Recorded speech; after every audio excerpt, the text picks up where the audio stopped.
what really happened with your host, Mike Rivero, because World War III is a really bad idea.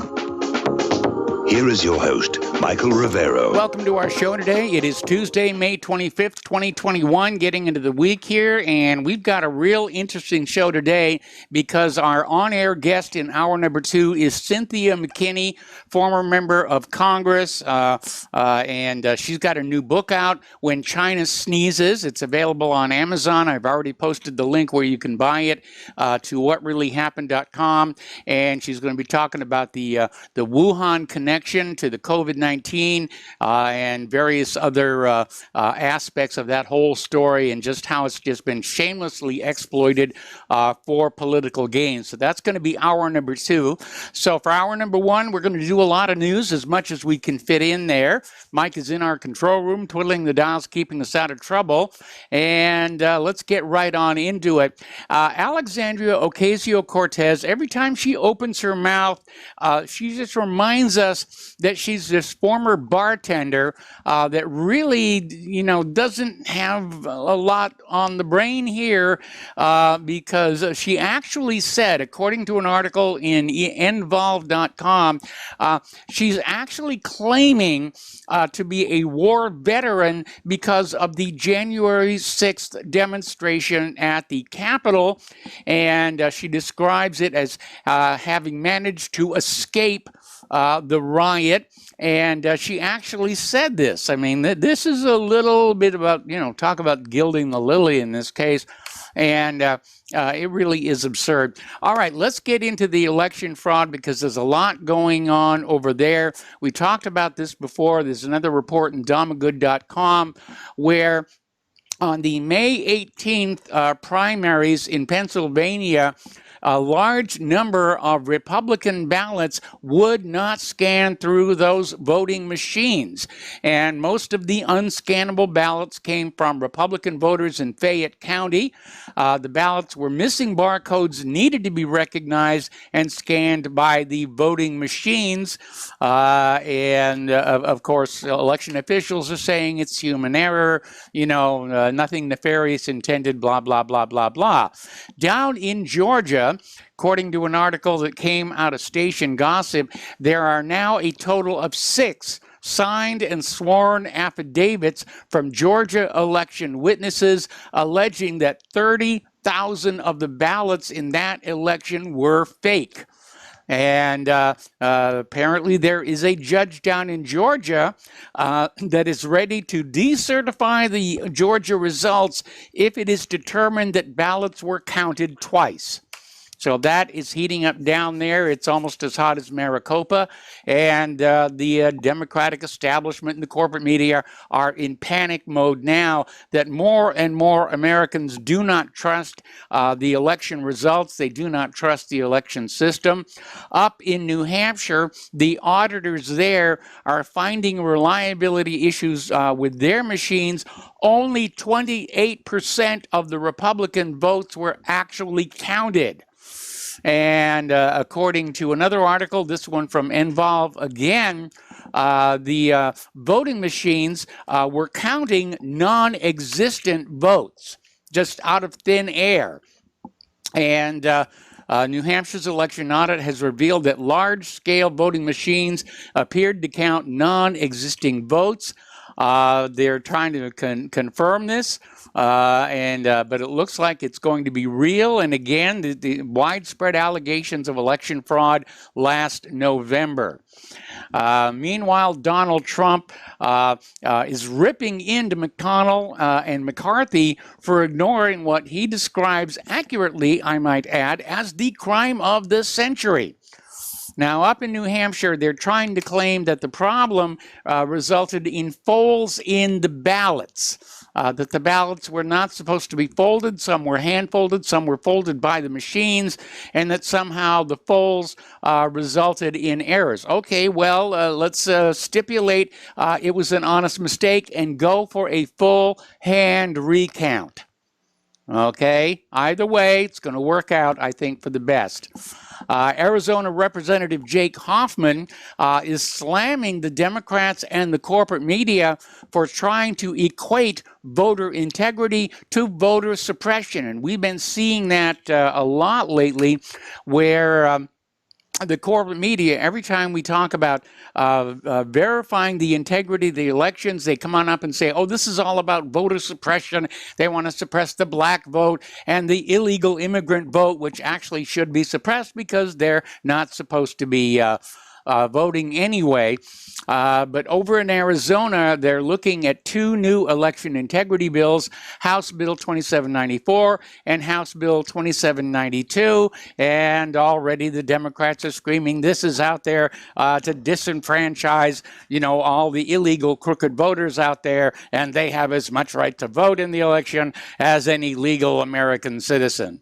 Okay, over at Project Veritas, they've had another leak. Whistleblowers have come forward with documents, and this is detailing an effort to secretly censor concerns about COVID vaccines on a global scale. And we know that's been going on for quite some time, because that's why YouTube dropped my live broadcast, because I'm daring to question the orthodox account of vaccines and vaccine safety. And but there are problems out there. The European Vaccine Injury Database is reporting thousands of people dead from these vaccines. Meanwhile, the federal government says it is dropping a standard requirement that employers report any negative side effects employees may encounter as a result of mandatory COVID-19 vaccinations, because they want to go on promoting those shots. Now, last week, of course, OSHA was saying that employers might be financially liable for the harm caused by mandatory vaccines. Yesterday, they dropped that as well. So the federal government is definitely moving to protect the orthodox official view of the vaccines. And they're getting desperate to get people to take those shots. United Airlines is offering to incentivize flyers to get the vaccine shot for a chance to win free flights for anywhere in the world for an entire year. And, we have these other states that are, Ohio had a lottery. New York City is giving out free lottery tickets.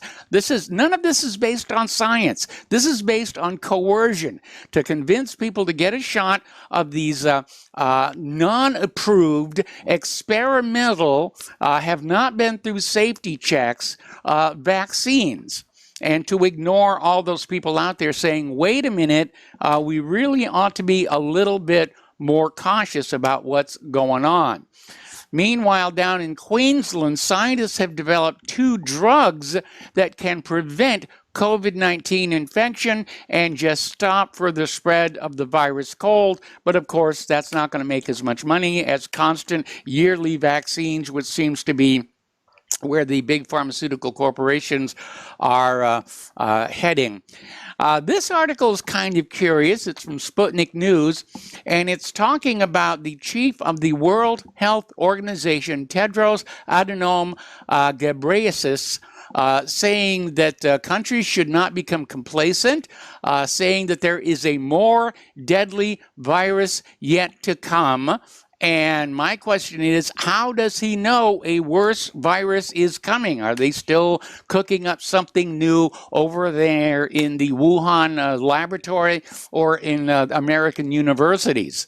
Every time somebody says a worse pandemic is coming, that's the first question that occurs to me. How could they possibly know?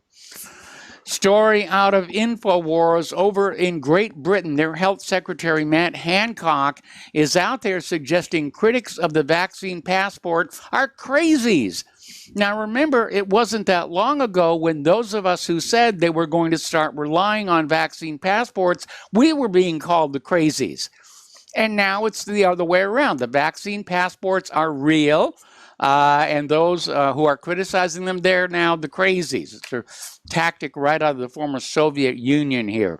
Over in Georgia, They are basically offering a new incentive through the legal system. People who are already in prison or who are and are performing community service will have their sentences cut in half if they get the COVID-19 vaccine. So they're really, really pushing this as hard as they can, and the harder they push, the more suspicious I get. Up in Canada, they are offering free ice cream to children to get their COVID shot. No parental consent is necessary. Reminds me of that scene out of Chitty Chitty Bang Bang with the child catcher with the wagon covered with candy and everything. Okay, story that came out of 710word.iheart.com. Anthony Fauci's 15 totally wrong predictions and contradictions. And here is the list. Number one, Dr. Fauci said he warned Trump in January the U.S. was in real trouble, but that's not what he said publicly. In January, Dr. Fauci told Newsmax TV the United States did not have to worry about the coronavirus, and it was not a major threat. Misstatement number two, Dr. Fauci warned of an apocalyptic coronavirus pandemic, then just weeks later said it was no worse than the common flu. Number three, Dr. Fauci based all of his predictions on models that were off by millions, and then later told the reporters, well, you really can't rely on the models. And let's see, number four, on March 20th, Dr. Fauci jumped in during a press briefing on hydroxychloroquine treatment for coronavirus and corrected the president, saying you've got to be careful when you say fairly effective. It was never done in a clinical trial. It was given to individuals, and they felt maybe it worked. Now, 2 weeks later, hydroxychloroquine was deemed the most highly rated treatment for coronavirus in an international poll of more than 6,000 doctors. But it doesn't make as much money as vaccines. Number five, Dr. Fauci pushed these garbage models every step of the way. Just a month ago, Dr. Fauci claimed 1 million to 2 million Americans would die from coronavirus. Then he said 100,000 to 200,000 Americans would die from the virus. 3 weeks ago, he agreed 81,000 Americans would die from the coronavirus. And then by Wednesday, they cut the number to 60,000 projected deaths. So the booga booga keeps ramping back here.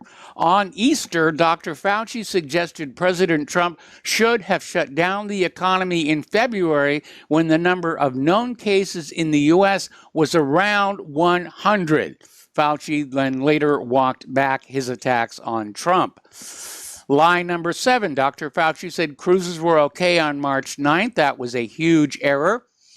Lie number eight, Dr. Fauci said malls, movies, and gyms were okay on February 29th. That was another mistake. Number nine, Dr. Fauci was wrong about the first coronavirus deaths in the country. Dr. Fauci, Dr. Birx, and the CDC were off by nearly a month. California officials revealed in April that a patient in Santa Clara died from the coronavirus on February 6th, not February 29th. So this has been a flustercluck from day one of, press statements and politics and all about the Benjamins. Number 10, Dr. Fauci and the CDC missed the millions and millions of U.S. citizens who had already contracted the coronavirus before the lockdowns took place, and knowing this could have prevented the economic disaster caused by the lockdowns. On April 15th, 2020, Fauci endorsed Tinder hookups. Number 12, Dr. Fauci relied on corrupt World Health Organization rules to lock down the United States and destroy the U.S. economy. This actually delayed herd immunity that is needed to prevent a future outbreak of this virus. Number 13, Dr. Fauci and Dr. Birx used the Imperial College model to persuade President Trump to lock down the entire U.S. economy. The Imperial model has since been confirmed as a complete fraud. All right. Number 14, Dr. Fauci warned that Georgia would see a huge surge in coronavirus cases and deaths by opening their economy too early. In fact, the opposite happened. And finally, during testimony, Dr. Fauci told Dr. Rand Paul that opening the schools would not be a good idea. Okay, we have mentioned that the Benjamins play a major role in the politics of COVID-19. And according to this article out of Natural News, it turns out the National Institutes of Health owns half of the patent on Moderna's coronavirus vaccine. And so that, they're going to collect half the royalties associated with its distribution. Okay. So there's a lot of money involved there. Turning to the international news, a prominent Iraqi commander is saying that resistance factions in Iraq have declared the end of the truce with the United States because the United States has failed to withdraw troops from Iraq the way they promised they were going to do. Speaking to the Middle East Eye news portal on Monday, the commander, who remained anonymous, said the anti-terror groups have decided to resume attacks on American military convoys and army bases. This is what happens when you don't keep your commitments to leave a country when you're supposed to. Getting on over to Israel and Palestine, and we have been seeing this for the last couple of weeks. This is being reported in the gray zone. As an effort to distract from the Gaza slaughter, the Israel lobby is trying to flood corporate media with all these stories about anti-Semitism and freak out, and we're always the victims, and how dare you sympathize with the Palestinians when they dared fight back against the fact that we're stealing their land, the Israelis are the most persecuted and oppressed people on earth because with their total control of the U.S. media, that is the story that we are constantly being given. And I don't think it's not working this time. Polls are showing that there's a lot of sympathy for the Palestinians and not much support at all for Israel on what they're doing, especially with these two incidents where settlers invaded the Al-Aqsa Mosque platform to perform Jewish rituals protected by Israeli officials. And when that happened, I said, I think somebody's trying to provoke Hamas into a response that can be pointed to as a violation of the ceasefire. Hamas is not biting. But yesterday, Israeli police began mass arrests of Palestinian citizens of Israel. They're basically trying to grab everybody that they think was involved in the protests against Israel and lock them up. And again, I think this is an attempt to provoke Hamas into doing something. And Hamas right now is showing very cool and calm and thoughtful. They're not biting is basically what it is.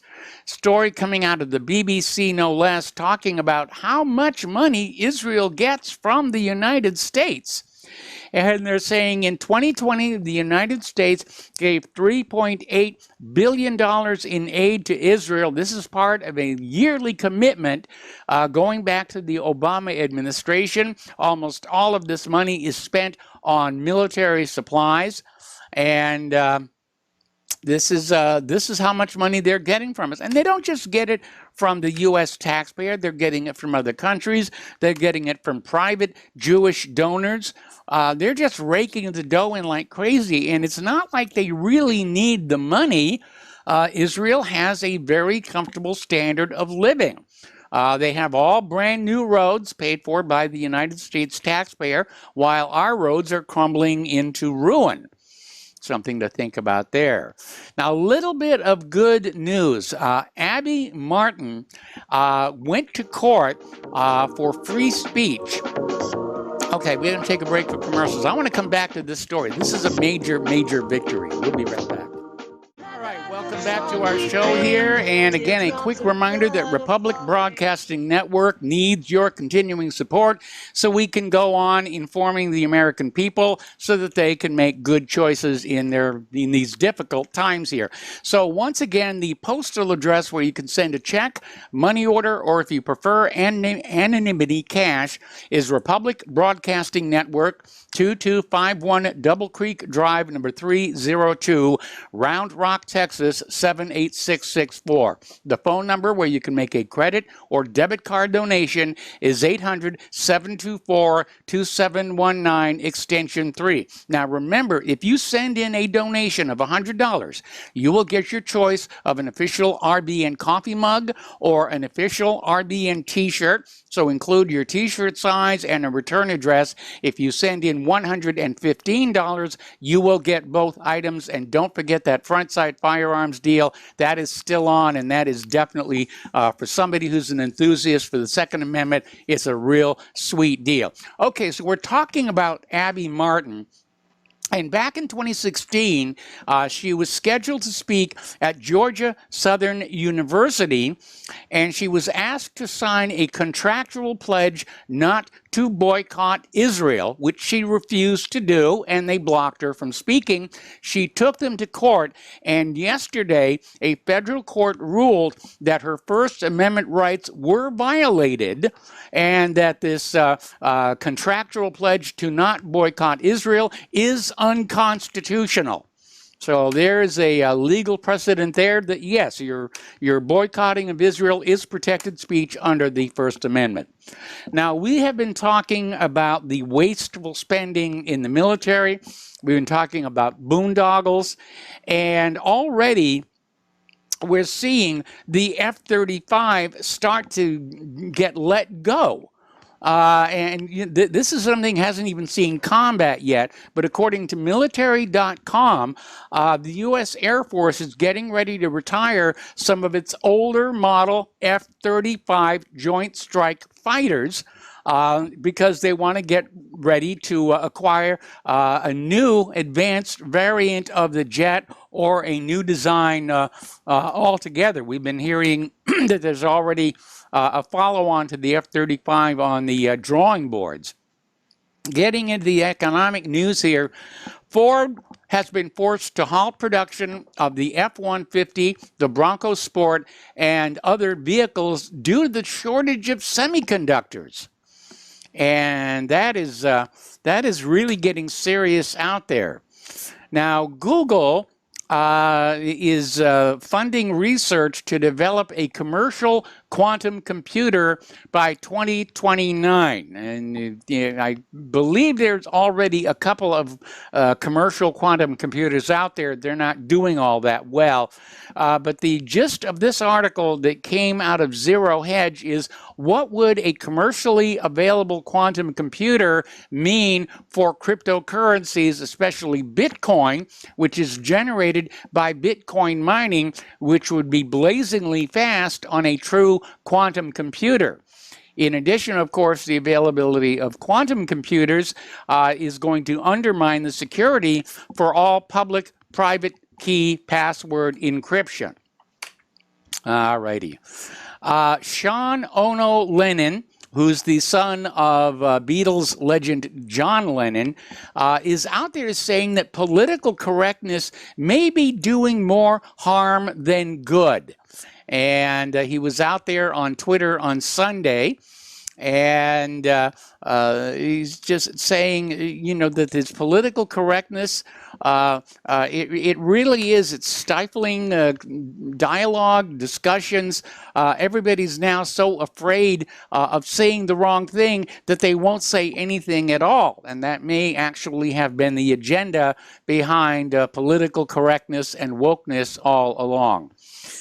Okay, yesterday we were talking about how PBS in New York is running a program aimed at young children featuring a drag queen teaching them how to swish their hips.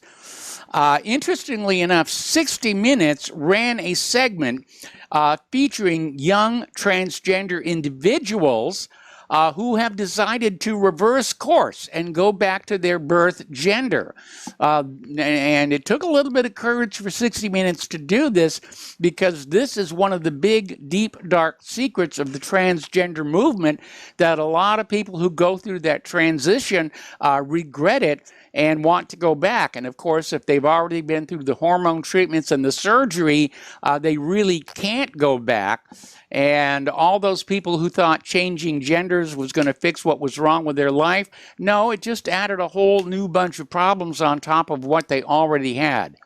Now, this story upsets me a little bit. It's from antiempire.com. U.S. embassies and consulates around the world are authorized to display the pride flag, the symbol of the LGBTQ community, along with the national flag of the United States. We're going to take another break for commercials. We'll be right back. Okay, welcome back to our show. Now, a little bit of an interesting story that's came out of the Gateway Pundit. Yesterday, in Queens, there was a black man who pushed an Asian man onto the subway tracks and then ran away. Now, the NYPD is asking the public for help identifying the black man. Fortunately, the train that was on the track stopped in time. The Asian man was taken to the Mount Sinai Hospital with a laceration to his head, and they're trying to find the black individual. And the reason I did that story was to do this one. This is coming on out, again, the Gateway Pundit. There is a professor at the University of Colorado in Boulder, Professor Jennifer Ho, a critical race studies and ethnic studies professor, claiming that white supremacy is what causes black people to attack Asians. Let me run that one by you one more time. This professor is claiming that white supremacy is what causes black people to attack Asians. And for this, they get paid, I guess. All right.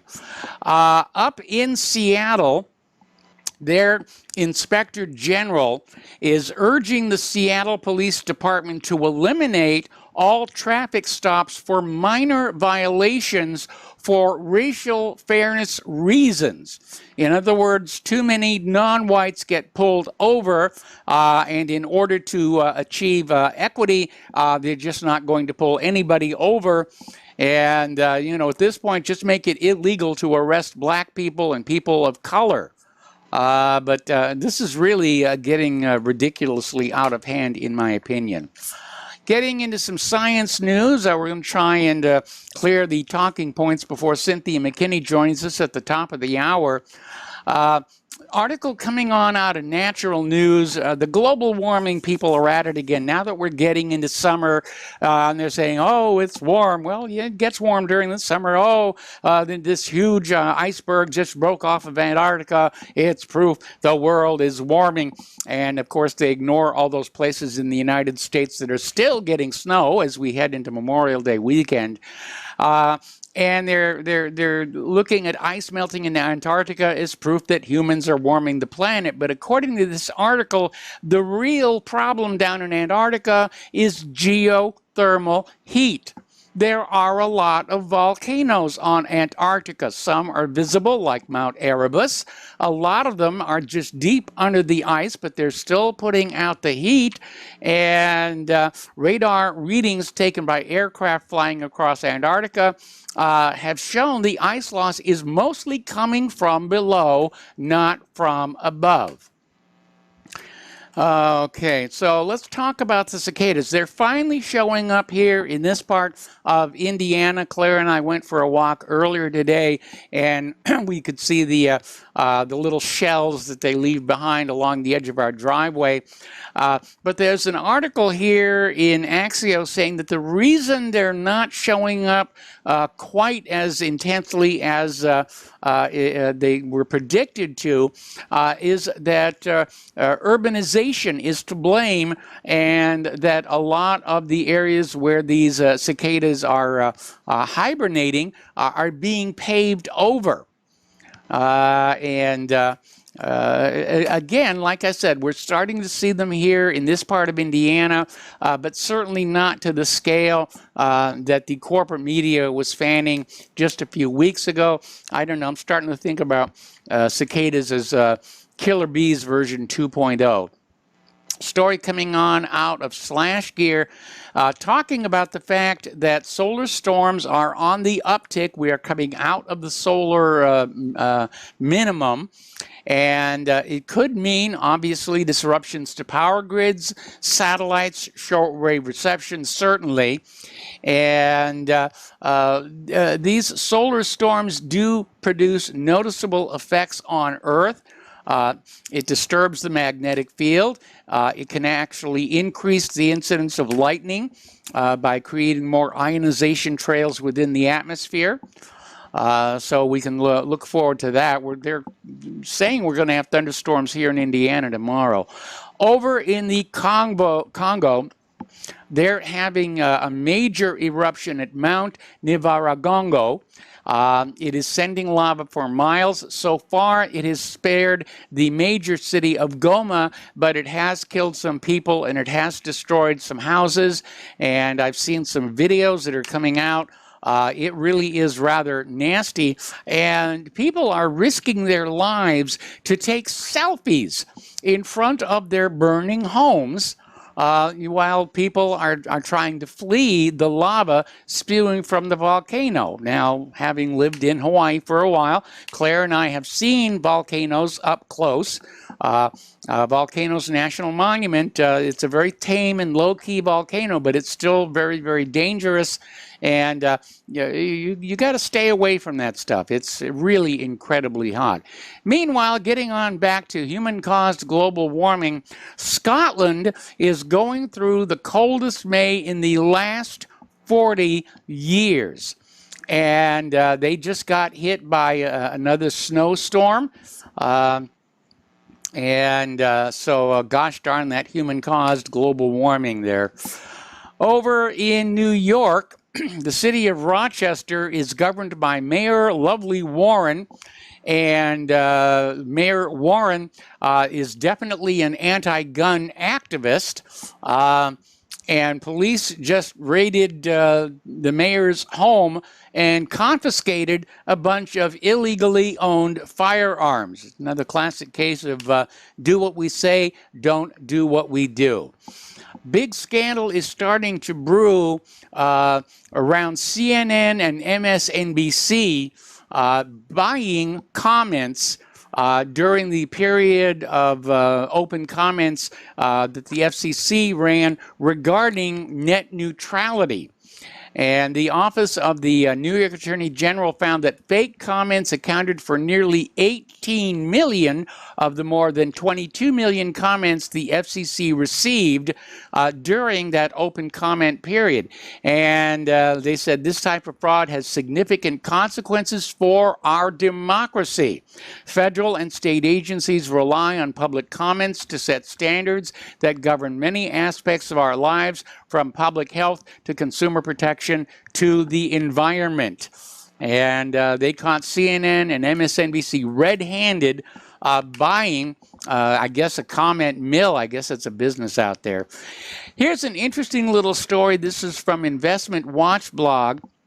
And it's talking about how it is actually possible to force robocallers to pay you for the illegal calls they send you. And they talk about this one couple that made $45,000 over the period of 2 years by doing this. And I definitely, given the number of robocalls we get, that's something definitely worth looking into.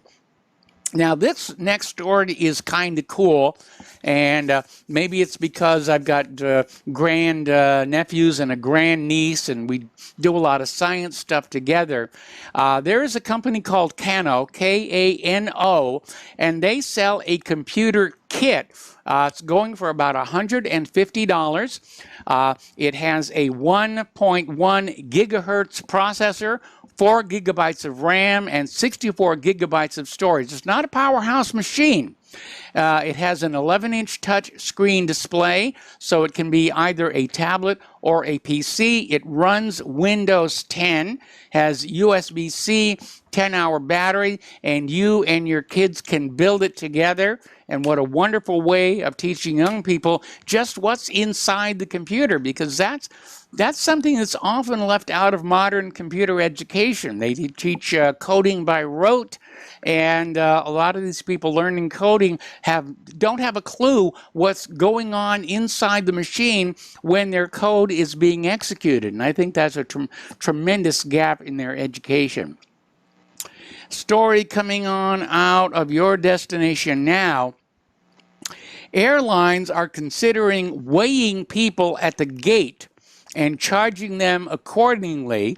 The concern is Americans overall are getting fatter, and they're concerned that the aircraft are being overloaded by these fat passengers. The FAA is involved in this, and yes, Americans do have an obesity epidemic. A lot of that is linked to chemicals put in our food to make us buy and eat more, to increase the profits of the food companies. MSG is sold as a flavor enhancer, but it actually interferes with the signal in the brain that says you've had enough to eat. Same thing with aspartame. You have all these growth hormones that are put into poultry and beef that if they're not fully metabolized at the time the animals are harvested, then you eat those as well. And it's wonderful for all these diet and exercise machine companies that are selling all their products for people who want to shed all these excess pounds. But, just eating healthy and avoiding those chemicals are going to do a tremendous amount to get rid of that excess weight. Okay, Virgin Galactic is back on the playing field. They've had their third successful launch into outer space. They launched from their new facility in New Mexico. They are still trying to become the first ever commercial space line. And the spacecraft, named VSS Unity, was the first completed flight from Virgin Galactic in over 2 years. Saturday's trip made the pilot of the aircraft, astronaut C.J. Sturckow, the first person to have ever flown to space from 3 different states, and makes New Mexico the third U.S. state to launch humans into outer space. Okay. Up on the planet Mars, NASA's Mars helicopter is going to head on out for a new flight. And here's what's really interesting. The helicopter was originally sent there as a proof of concept to prove that a vehicle could fly on Mars. And NASA, as I understand it, wasn't really expecting it to survive the evaluation flights, but it did. And so now they're actually going to start using it for real science to scout out the Martian terrain ahead of the Perseverance rover. And that's a little bit of happy engineering. We went through the same thing with the Viking landers. It was only expected they were going to last long enough to take maybe 256 images each. And by the time they got to 4,000 images, it was pretty obvious that those Vikings just kept ticking and ticking and ticking. And maybe that low expectation came out of the Russian Mars 3, which did soft land on Mars before the Vikings, but it only lasted on the Martian surface for a few minutes. And I think it sent back 1.5 images. So sometimes NASA does it right. The Vikings certainly did it. Curiosity is still out there rolling around, and it looks like Perseverance and Ingenuity are definitely going to be continuing. NASA does have some problems. However, they're dealing with massive cost overruns on its major programs. The annual report by the Government Accountability Office on major NASA programs found the cost of those programs grew by more than $1 billion in 2020, the fifth year in a row. Overall costs have increased. Now, this is one of the strongest arguments for the commercialization of space, because when you put space on a business-like footing, you're going to see performance go up and costs come down. And I'm a big fan of NASA, don't get me wrong, but very often they can be very, very wasteful. Here's a bizarre story, and it involves these tardigrades, which are these microscopic creatures. They can survive just about anything. They can survive being boiled. They can survive being frozen. They can survive hard vacuum. And now scientists have literally shot them out of a gun at 200 miles an hour to see if they would survive the impact after traveling from one planet to the next. And apparently most of them really did. And that is of interest because that Israeli lander that crashed on the moon a while back was actually carrying samples of the tardigrades.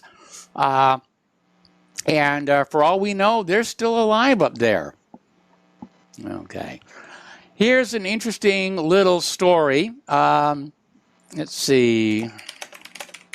We're going to go ahead and open the phone lines and get a few calls before Cynthia shows up. There was this story about back in 2017, a 69-year-old man with pancreatic cancer went to the hospital, and he died 2 days later, and his remains were cremated, but nobody told the hospital or the crematorium was that he had been injected with a radioactive compound at another hospital to treat his tumor. And when his mortal remains were incinerated, this radioactive and potentially dangerous dose of lutetium-177 dotate was still inside him. And this is raising the concern that radiotherapy patients, when cremated, can cause a tremendous amount of problems.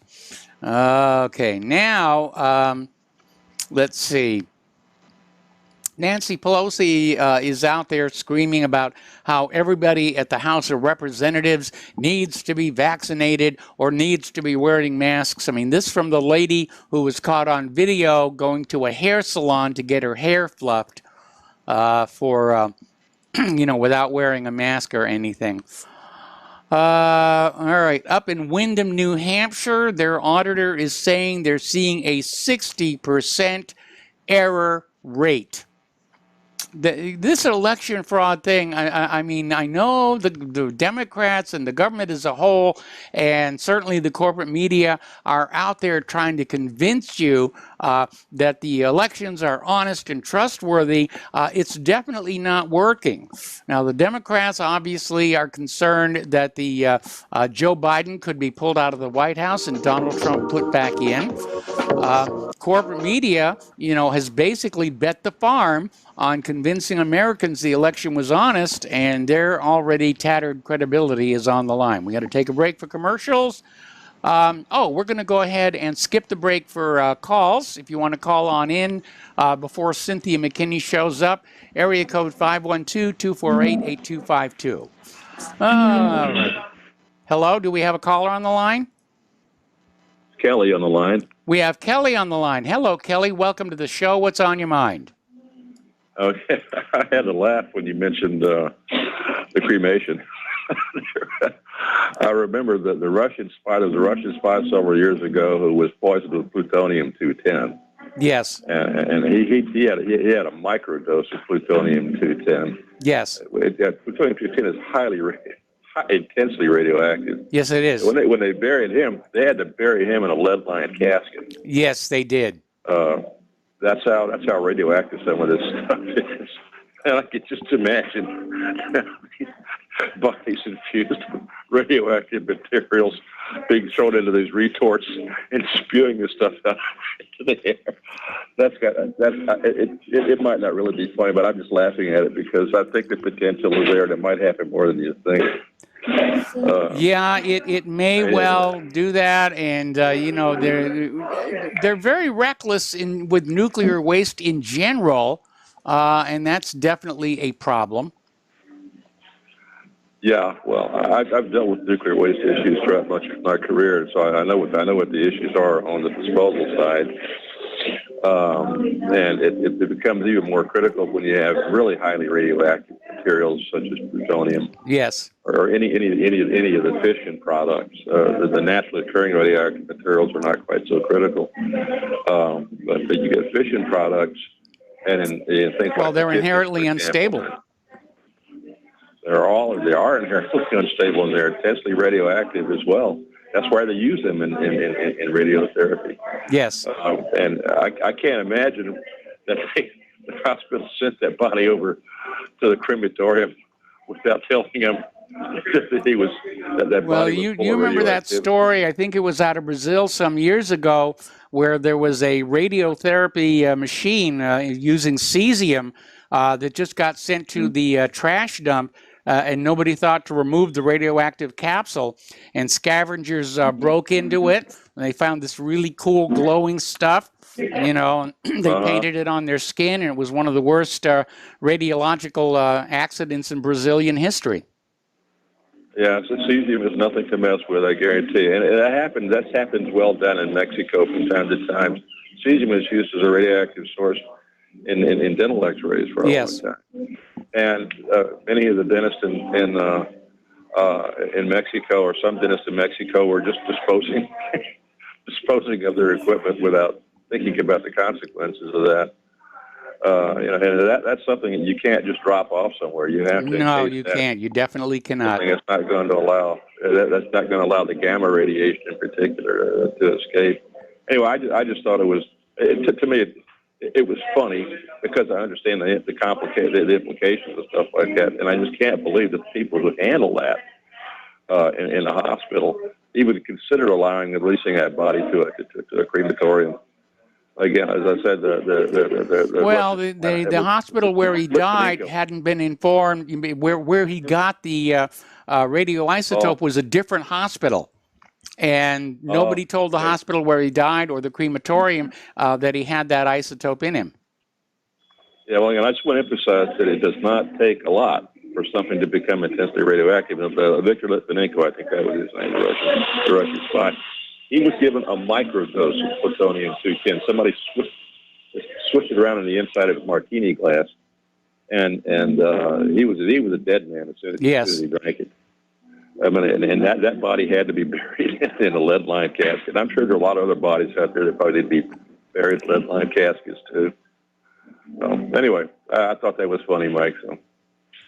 So thanks for taking the call. Bye. All right. Well, thank you. We're going to go to Bruce in Texas. Hello, Bruce. Welcome to the show. What's on your mind? Hey, can't wait to hear Cynthia Mckinney. Me neither. Okay. I hope she's on the line standing by. Well, not quite yet, but we'll be in a few minutes. Okay. Hey, I've noticed there's this one, actually more than one personality in the alternative media, what have you, that is claiming that Hamas is totally controlled by the Mossad and the Israeli government. Yes. Yeah, well, their top leader, one of their top leaders, was assassinated in Dubai in 2010 by Mossad. And other than that, there's been also quite a number of hits on Hamas leaders there in Gaza and abroad. And I looked into one of the persons that's making these claims. He also wrote a book, which is freely available on every platform, on every outlet, including Amazon. His name is Henrique, and he wrote a book on flat Earth. Edward Hendry, I'm sorry. And he's one of those what do you call them? The Christians, the believe actually the people of Judea were white, Christian identity people. Okay. And so I just want to caution people that, you know, I think a good person in our movement was caught up in that, and he was either given information or something. I don't think it's valid. I don't know what you think. So I think we need to stand by the people of Gaza. And yes, I agree with that part. Yeah, and one more thing before I go. It's kind of unintended consequences. Since all the deplatforming of Trump supporters, a lot of them are, Christian Zionists, and their voices have been taken off of the media, and so Israel was left with a very small amount of people in support of them. I think that's one of the things they account for they're actually having to cut their losses and pull back. Yes. On the and come to a ceasefire. And that's all I had for today. I'm just filling in a few minutes for y'all. All right. Well, we have one more caller I'm going to try and get to real quick. Miles in Maine. We're almost at the station break. What's on your mind? Yeah, aloha, Michael. I just wanted to address a situation here going on. You know, they call Mitch McConnell. You know what they call him, right? Mitch the bitch? Yes. Yeah, well, we got our own Mitch the bitch here from Memphis, and I really don't like what he said to Layla the other day. Yeah. He disrespected her as an excellent caller and as a talk show host. And had he done that to John Stadtmiller or Steve Elkins would have wiped him out. John Stadtmiller would have stomped his ass into the ground. Okay, so, and he's been banned before by John Stadtmiller. Okay. But what he did was really amateurish, and he's a troll. He's a shill. Okay, And, Miles, I got to let you go. We got to take a break for station identification, and we're going to try and connect with Cynthia McKinney to talk about her book, When China Sneezes. We'll be right back. And welcome back to our show here, hour number 2. And joining us on the air right now is Cynthia McKinney, former member of Congress. And Cynthia, are you there? Oh, she needs just a minute. All right. Yes, I am. Yes, there I am. You are. Oh, my goodness. Well, welcome back here. The last time I had you on my radio show, you were on a boat approaching Gaza. And as I recall, you were treated very rudely by the Israelis.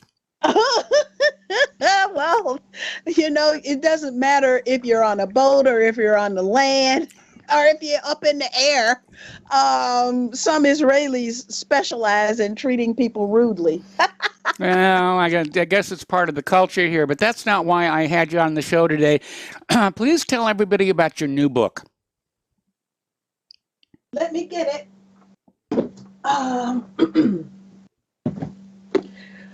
Okay, the name of the book is When China Sneezes, From the Coronavirus Lockdown to the Global Politico-Economic Crisis. Mm-hmm. And so basically, what I did was, your audience will recall that last year, actually it was not 2020, but it was 2019. The United States was beating the war drums against China. Yes. And some of us saw that and were appalled. Well, we like the beat, but we can't dance to it. That's right. Can't dance to it.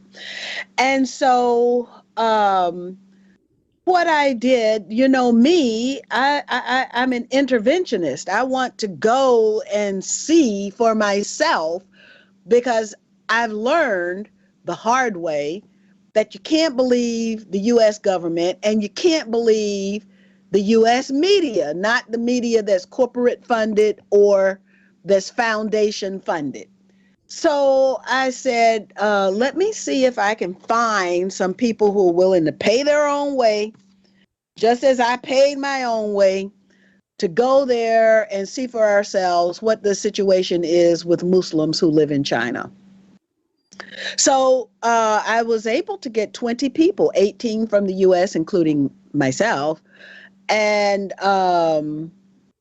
2 from the UK. And we went over there, arrived the day after Christmas, and we started in Beijing. From there, we went to Xi'an. From there, we went to Dunhuang. And then we ended up in Xinjiang and Urumqi. Okay. And so that's the equivalent of going from, say, New York to San Francisco. So we pretty much, well, I guess you could say it'd be like going from New York to, say, maybe Atlanta to maybe Denver, and then, sort of like that. Yes. And so we did that, and we stayed in Muslim majority neighborhoods. We ate in Muslim-owned restaurants. We sort of, tried to immerse ourselves in the Muslim sort of atmosphere in China so that we could just have conversations. We had one person went with us her whole family. She brought her whole family as a graduation present for the daughter who graduated from high school and who had studied the Chinese language. So the daughter was our translator. Mm-hmm. And we went there and we just sort of asked, are you Muslim? What is it like to be Muslim in China? Do you feel, it's just innocent, but probably silly, American questions, asked. But we did that. And so when we were traveling, now we were there in December, as we now know, probably at the World Military Games, which was like October, November-ish. This virus had been unleashed, and Wuhan was suffering. But look, we looked at the news every night. We looked at the English language news every night. I had one of those instant translators, so I could talk in English and it would translate into Chinese. And, so we were not like isolated, I don't think, but we did not go into Wuhan. That wasn't on our list, but China was normal. I mean, it was absolutely, everywhere we went was absolutely, totally normal. And it was only after we came back to the U.S. 3 days later, China locked down. And so then it was clear to me that the book that we all had been discussing writing about our experience in terms of Islam and the war drums had to be changed to what was going on with this SARS coronavirus too. And so that's how the book came to be. Then I called Clarity Press, and I said to Clarity Press, hey, we need to do a book on this SARS coronavirus too. At that time, I think it was not even named that. It was named novel coronavirus or something. And so I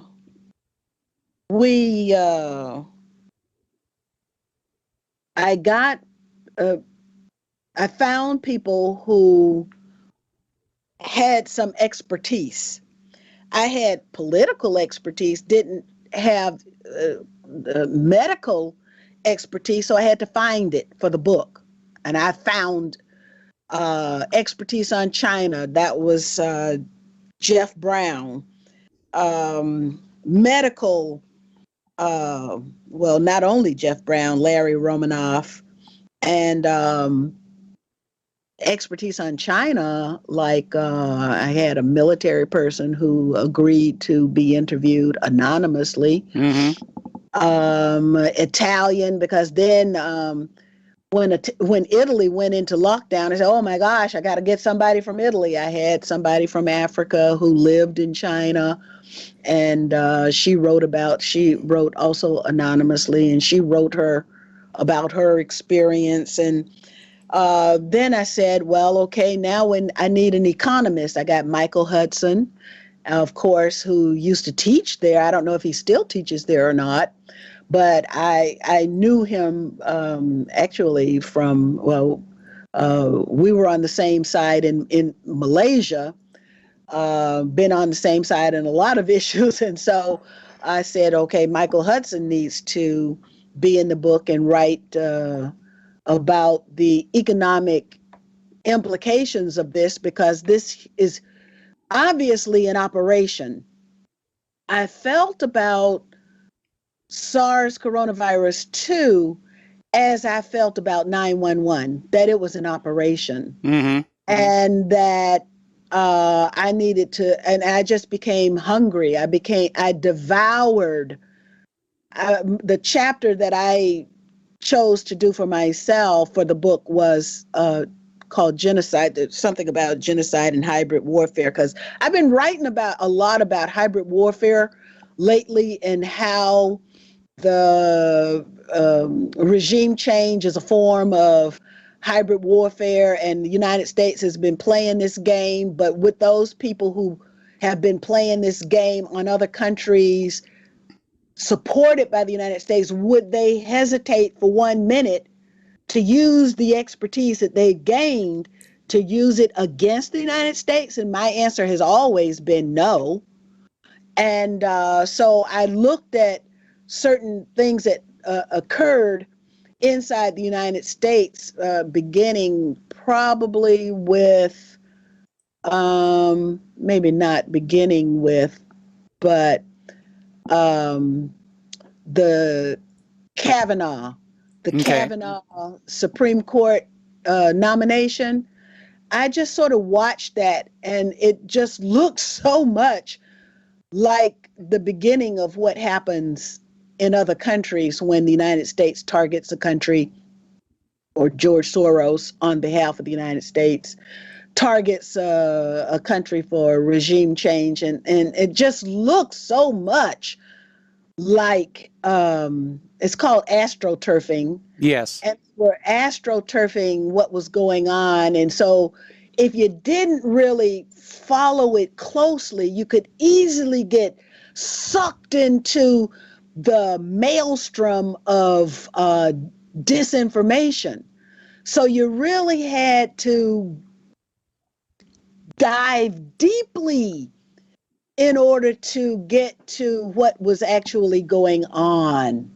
And so then I said, yeah, this looks to me like the regime change hybrid warfare has come home. Chickens come home to roost. So I wrote a paper called Purple Revolution, where I explored this very phenomenon. And that was 2018. I wrote that paper. And then, of course, this SARS coronavirus 2 looked very similar to that. More chickens coming home to roost. Okay. And so basically, I have in here in the book, I have, say, Whitney Webb, and in her chapter, she discusses DARPA and the research that DARPA has done on these viruses and biowarfare. I discussed the genocide, and is it possible to have remember the PNAC boys wrote in Rebuilding America's Defenses on page 60, I believe it was, that a genotypically specific bioweapon could become a politically useful tool. Yes. And so because I knew that, because I understood that from the very moment that publication became public, I knew that this was something that we better look out for. And so That's what I was looking at. That's what I was looking at. Not just who's getting it, but who's dying from it, you know. And then, of course, the whole effort to fudge the numbers and, you know, it became a very obvious operation.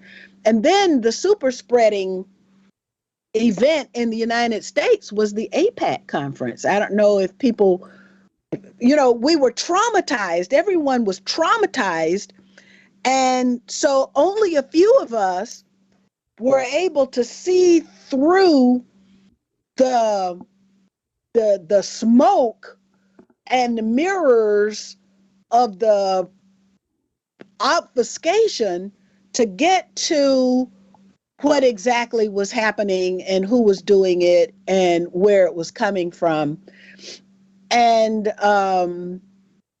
then so when I understood that the APAC conference was a super spreading event, and then the outbreak in New Rochelle occurred because this guy is at the APAC conference, and then in New Jersey, and then, you know, these people who were at the APAC conference go to New York, they go to New Jersey, and then all of a sudden we've got a thing here. And so now the effort that I see today is that they want to put this all at the foot of China again. So now the trip that I went to was to understand the truth about what the propaganda was against China. And now we've got another line of propaganda against the same China. Yes. And then, of course, the coup de grace, I believe, is that now they've reached into their deep state Zyocon hat and pull Phil Zelikow out. And that tells me everything I need to know, that there's a huge cover up, that Zyocons are involved in it, and that they are actually leading it, because now, at least what I read from Disclosed TV, is that they've selected Zelikow to lead the COVID investigation. Okay. Yeah, here it is. I just put it. Disclosed TV. What's the date on this? Let me see the date on this story.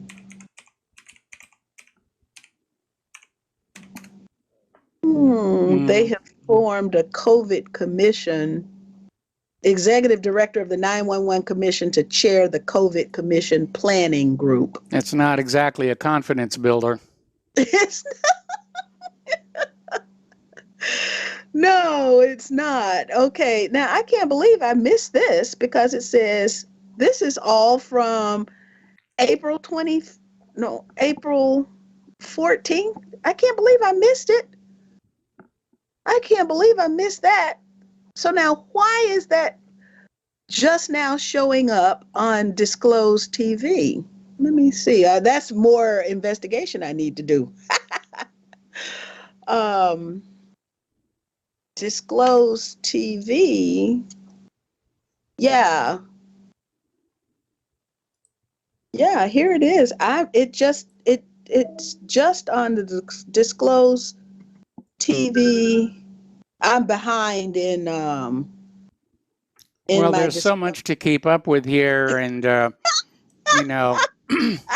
Yeah, it looks like. So now I need to get. So what I want to do is dig into this. Yeah.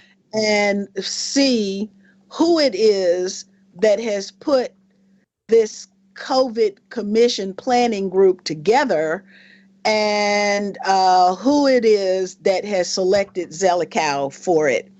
Yeah, here it is. It's a planning group that's including experts from Johns Hopkins. Well, they did Event 201. Yep. Can't trust them. Yale University, can't trust them. Merck, can't trust them. Oh my gosh. Yeah, it's all the ringleaders there. I mean, We certainly have seen the anti-China propaganda ramping up recently, where even Fauci is saying that he's no longer sure COVID-19 originated naturally. And we're starting to hear more and more indications that the Wuhan lab was partnering with some entities right in the United States of America, like USAMRIID, which officially is closed down, but we don't know what they were doing back in 2019. And we know the United States has a long history of evading legal bans on bioweapon research by taking it to other countries. That's correct. Now, here's the thing that I think one of the, of course, there are multiple reasons out there why certain entities within the deep state, U.S. deep state, would want to target China. But China, at the launching of so basically, for the book, I devoured all of the research that existed between the outbreak, which would be like October 2019 to June 2020. And, but by, really the end of May, I had started the editing. So anything after June 2020, I would have missed, or, Okay, gotcha. early. But I devoured all of the research, the academic research. Okay, Cynthia, we got to take a break for commercials here. They're kind of lopsided here at RBN, so just stay on the line, please. And we'll be back after these words from our sponsors. Welcome back to our show here. We're talking with former member of Congress and PhD, Cynthia Mckinney, who has a new book out, When China Sneezes. And we're talking about how almost since day one that this virus appeared, it has been exploited for political and propaganda purposes. And Cynthia, you were talking about how it came to America. There was a super spreader event at the APAC conference, and people who were at APAC went back to their homes and started little COVID hotspots there. That's right. And so I just paid super attention to what was happening. And there were some other people who were able to shake the trauma of what was happening, because this is a trauma on the level of September 11th. And and it's interesting. I have to look at this commission, this COVID commission, whatever that is, and see what Zelikow is actually doing, and who has requested that he do whatever it is that he's going to do, because we know what he already did with respect to September 11th was just a huge cover-up, and that we'll get more provocation, drum beating for war against China. And this is what I was about to tell you. And at the launch of the Wuhan lab, guess what the Chinese had said that they were going to investigate? The Chinese were going to investigate the origins of HIV. Okay. Now, do you think that the United States wants the Chinese, who have independent expertise, to be mucking around in the whole HIV thing? I don't think so. No, I can think of a couple of reasons why the United States would prefer that Wuhan not get into that particular can of worms. That's right. And then the other thing is that the Chinese, now you see this whole thing about HIV, it came, I'm assuming now, I'm putting myself in the place of the Chinese, because I read some of the studies that I read about SARS and SARS coronavirus 1, the first one. Yes. Well, so I read all of those studies. I read that the Chinese were, they studied SARS, they studied H1N1, they studied MERS, they were studying everything. But it all started with SARS because they were trying to figure out, why is this disease attacking us?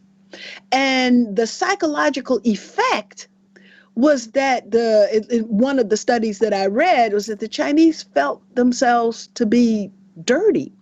And the interesting part about SARS was that it didn't really matter the geographic location of these individuals who were afflicted, didn't really matter, because they were afflicted in North America and they were afflicted on the Chinese mainland. But it was something about them and their race, or, if you want to, them, that, and their Asianness, that's what was being attacked. Or at least that's the way the Chinese felt, as it comes through the writing in these. There were case studies that were done in the research, on the psychology of the disease. Yes. And so the Chinese were wondering, why is it that no matter where we are on the planet, it's only us that's getting this SARS? And what they were looking at was it's called the selectivity of the virus. Okay. And what they discovered eventually was that there's lots of these selective viruses out there. And H1N1 affected mainly Latin Americans, and MERS, as you know, affected mainly Arabs. And so they were trying to understand the mechanism. And for SARS, they understood that it was the ACE2. They finally got it, that it was the ACE2 receptor that allowed the SARS coronavirus 2 to latch on to the human cell. And so then I asked the question, which got me roundly denounced on social media, well, who's dying? But that was because I had read all of these studies about the SARS and the Chinese impetus to understand why this virus was so selective against them. And so I said, well, let's focus on who's dying. Oh, Lord have mercy. The whole, world came down on me. All right, Cynthia, sorry to do this to you. Like I said, our commercial breaks are a little lopsided here at RBN. Please stay on the line. I'm going to come back to you after these words from our sponsors. And welcome back to our show here. We're talking with Dr. Cynthia Mckinney, and she's got her new book out, When China Sneezes. And Cynthia, the idea of ethnically sensitive biological weapons is hardly new. There have been rumors that Israel has been working on such things for almost 20 years now. And as was pointed out in the Project for the New American Century, these are definitely considered to have advantages. Yes, that's right. And so I believe in the end, we have to take the Project for a New American Century guys, those kind of people, we have to take them at their word. And if they write it, they believe it, they'll do it. And I believe they've done it. Yes. Okay, well, we're going to go ahead and open up the phone lines now. If you have a question for Cynthia Mckinney about her book or about COVID, please call on in, area code 512-248-8252. And I think another issue that has been surfacing recently are links between the Wuhan Virology Center and various American institutions, including some of our universities. Have you got any information about that? So I'm sorry, information about what again? About how the Wuhan Virology Laboratory was working together with some American universities and other institutions. Oh, well, the only information I have is what was made public about the several million, and I can't remember the amount now, that was passed to the Wuhan lab. So we know that they were doing this kind of research. We know that the research was also being paid for Yes. from the United States. And so I blame the U.S. I blame Fauci more than I blame the Chinese. The Chinese have been victimized in all of this because I think someone was playing around in the bioweapon till, and they were playing around and spilled it, and it got out, but they were playing around in it long before the Olympic Games. And it seems to me that the Olympic Games ends up being a cover for something that happened before. Now, that's just my hunch, my feeling. But I've got some friends who have shared their hunches and feelings as well. And one thing I can say with certainty, and that is that anything that is on the television that my mother looks at is a lie. Yes.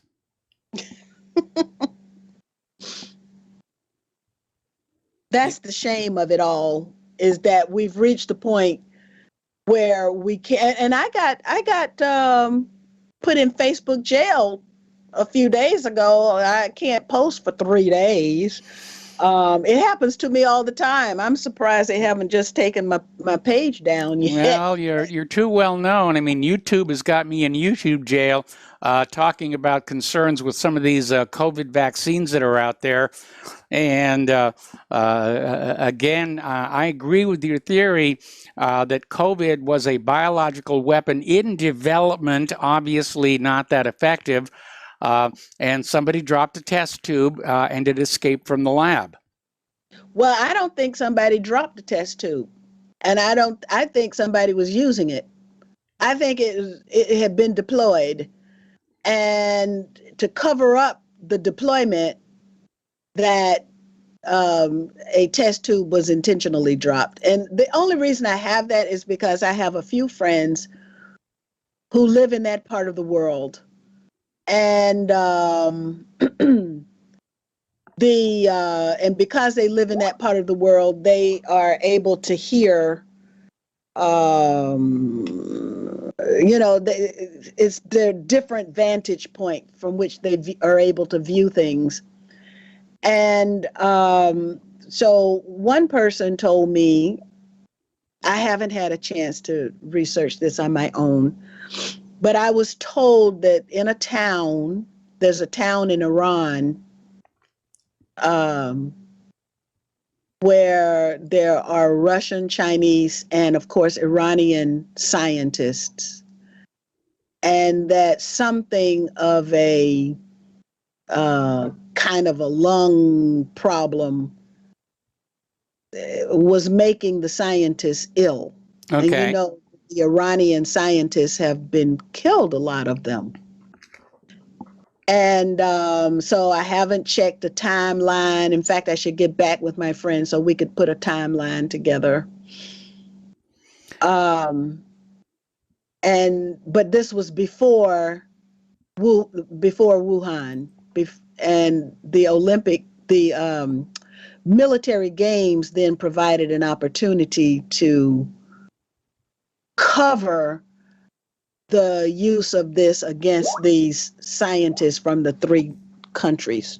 I don't know that, but that's what I was told, needs to be investigated.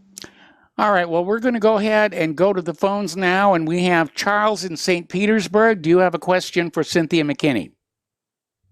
Yeah, when I heard that originally the gain of function experiments on the virus had been at the University of North Carolina and Chapel Hill, or some other universities were involved, and that's I guess Dr. Fauci and others were were involved in the gain of function or research on the were pressured by U.S. government to close down their research, so they transferred it to Wuhan. It didn't start there. It started here. It started in the United States, and in the book, and this was actually in the chapter that I wrote, which focused on the possibility of the creation of a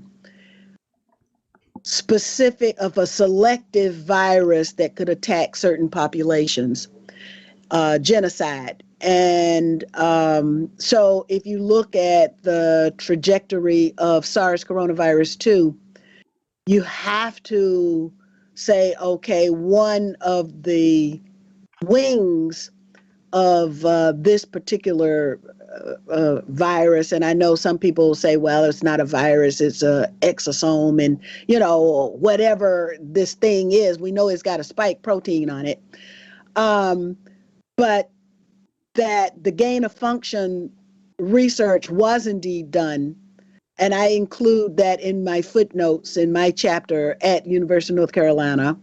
We also know that the doctors in China that were initially treating these patients with this disease that they had no prior knowledge of ended up treating themselves with HIV drugs. And the HIV drugs were working. Well, we know from the Indian scientists that they were forced to withdraw their paper. And that's where the value in this book comes in, because a lot of papers have been forced to be withdrawn. They've been disappeared from the internet, but I captured them in this book, and because we were so fast on the draw, understanding that this was something that needed to be chronicled. Well, anyway, somebody got the bright idea to mix a coronavirus with HIV. That was done at a university in Australia. And you're right that the United States was farming out all of this research. And then it all comes together in SARS coronavirus 2. It's both gain of function and it's got the HIV inserts. We also know, this point of interest here, that let me find my chapter. I should have it noted, but I don't. Well, Dr. Boyle, you're from Vincent. I think his name's Vincent Boyle. Was the one that originally wrote the international treaties. Got a PhD in international law. That's right. And he thought that there were these 5 different viruses that were put in a chimera, and HIV was one of course, Fauci was involved with HIV. He and years ago, that Dr. Carrie Mullis thought the whole thing was just a racket. He and years ago, about 30 years or 20 or 30 years ago, the whole HIV AIDS was, with anyway, Fauci was involved in that, and yes. He called him down. He was going to. Carrie Mullis invented the PCR. Which, I don't know if you've seen the videos on BitChute of what Carrie Mullis said about Fauci. He said he didn't know anything. He said, Sorry, go ahead. No, before, because Fauci is a liar. Fauci. Yeah, a liar. He said that. Carrie Mullis said that. Creator of the PCR machine. Yes, I understand. Yes, I understand what Carrie Mullis said, and Carrie Mullis is dead now. He died. I understand what Fauci said before the Congress, and Fauci lied in terms of the gain of function. So, but I think before our time is up, what I need to do is say to people that I begin my day every day. One of the doctors who's a part of the frontline doctors just happened to buy the book, saw the book, bought the book, read the book in one day, and we speak every day now. And so I can provide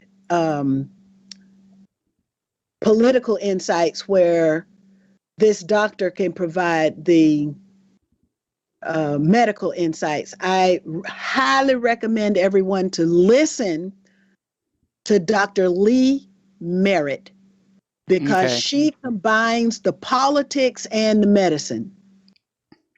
And she cites the Project for a New American Century. She also cites the selectivity of SARS coronavirus 2. It's designed for certain populations, and other populations have no they have no mortality because of the way the design of the virus. The other thing I want to say is that I start my chapter with a letter that was written out of President Trump's office to the president of National Academy of Sciences on February 3rd, 2020. Now, all of the one game that the media play is that they will give you a story, but they won't give you the source. So the story was the president wants to find out all about the origin of SARS coronavirus 2. But the source was this letter. And in the letter, we all know that Trump was an internet maven all over the internet. He read the HIV, about the HIV inserts. He read the Indian study and then had this letter written to find out about the HIV inserts. And not a single U.S. Mainstream media outlet printed the letter. I got the letter and I put it in the book so people could see that Trump was on this early on, but then of course now he too has fallen into the COVID vaccine, China did it mantra because that's the deep state desire. Trump was going to release the thing about 911. He said he was going to, the Saudis that were involved in it. Then the next thing we know, he goes to Saudi Arabia and does a sword dance. Well, look, there's very little evidence that Saudi Arabia had anything to do with 9/11, and we are getting a little bit off the topic. We're also getting a little short on time. So, Charles, thank you very much for the phone call, and we're going to go to Keith Rogers. Hello, Keith. Welcome to the show. Do you have a question for Cynthia Mckinney? Keith, are you there? Hello? Keith? All right, yeah, the mic didn't hook me over. Yeah, hey, Cynthia, have you heard George Webb's research? Yes, in fact, I know George Webb, and I've spoken to him. And in fact, I congratulated him on the work that he did in trying to track down patient zero. Because, of course, we don't have a patient zero in terms of China, but we do have a patient zero as a result of George Webb's work in the European countries, and it all tracks back to the same usual suspects. And they also don't have very much ACE2 in their bodies, which is how the spike protein and the virus attach to the human cells. So if you start to connect some dots, you might find some culprits, and they are not in China. Let me Cynthia, I have one more. Say before I run out of time, that people need to protect themselves because this is real. There are some people who are saying, oh, the virus isn't real. It is real. If you happen to have ACE2, TMPRSS2, or furin in your body, then it's real for you. And how do you protect yourself?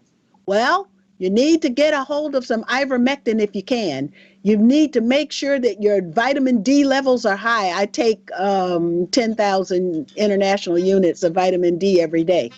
So there's certain things you just have to do. And if you go to drxmd.com, drxmd.com, you can see the latest research on natural things that you can take to protect yourself. We have to protect ourselves from the spike protein, the people who took the jab, the virus itself, and some of those protocols are conflicting.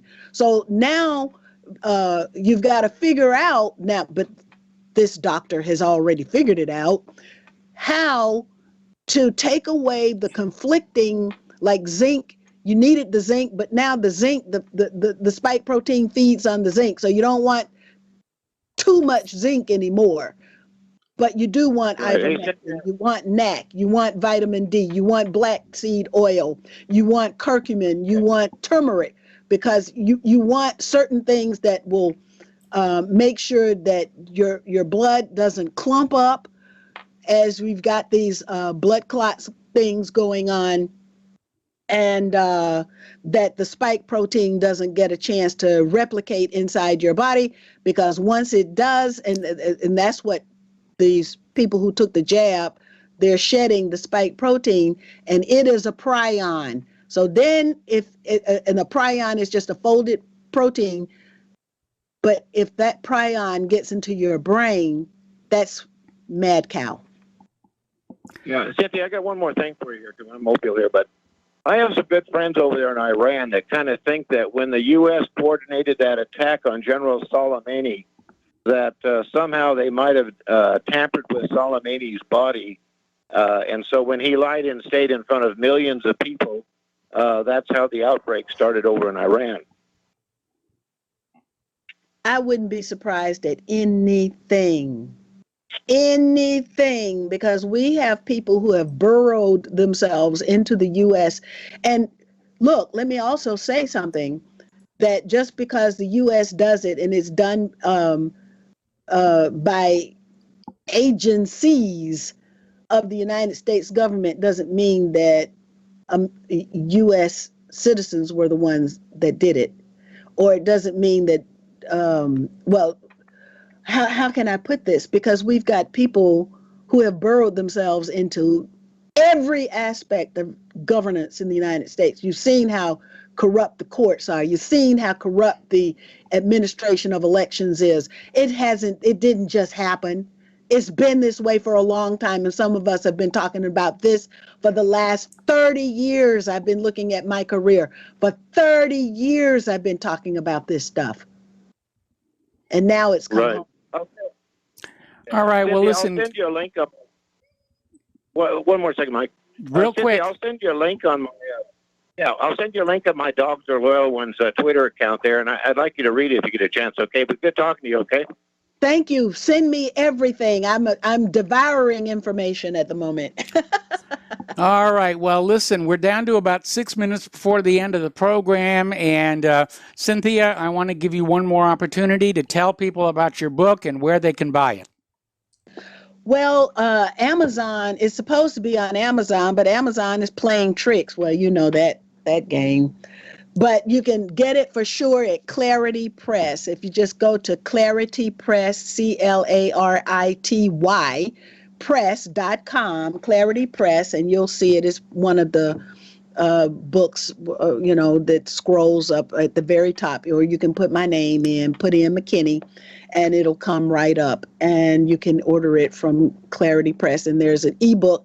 And next month, when I slow down, I am going to actually record it, and it will be in my it would be an audio book too. So we're working on doing our best to get it out. Thank you, Mike, so much for allowing me to talk about this topic, because it's so important. This is our bloodstream now is a battlefield. They have brought it down to each and every one of us, and we have got to figure out a way to protect ourselves, protect our children, and then fight back. All right. Well, listen, we've got time enough to take one more phone call. We're going to go to W in Texas. W, do you have a question for Cynthia McKinney? Hey, Dr. McKinney, thank you for your past advocacy and continued advocacy for the truth.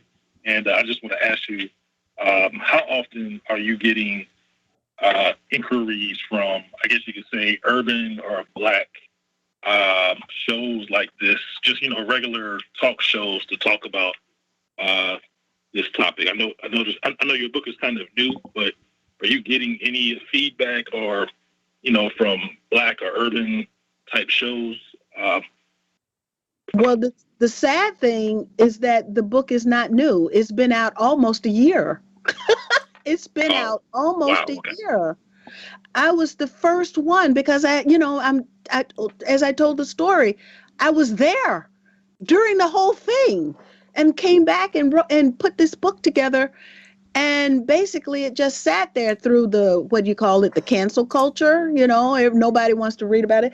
And to answer your question, I'm not getting any calls from anybody to talk about this. I didn't think so. Right. And that's unfortunate. That's really unfortunate, because now we're about to go into this whole new school year, all these different schools, whether it's HBCUs or other just general universities, all these students are about to go back. And like you said, it's about to be a battlefield for the human bloodstream, and it's going to be really interesting to see what happens in the next 3 months. So, and let me just tell you, the African American bloodstream has always been a battlefield now, and this SARS coronavirus too. If you go through the ACE2, you look at the populations that have ACE2 in their bodies, and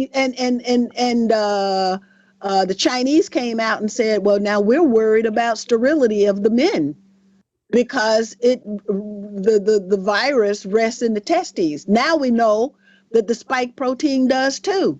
So now we got to be concerned about sterility. Yeah. Depopulation. All right. Well, listen, W, got to let you go. We're at the end of our show. Our guest has been Dr. Cynthia McKinney.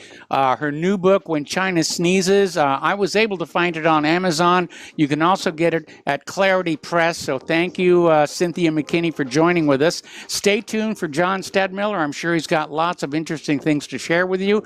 Please spread the word of Republic Broadcasting. Spread the word of whatreallyhappened.com. Please donate. It's very urgent. We'll be back tomorrow. Aloha, America.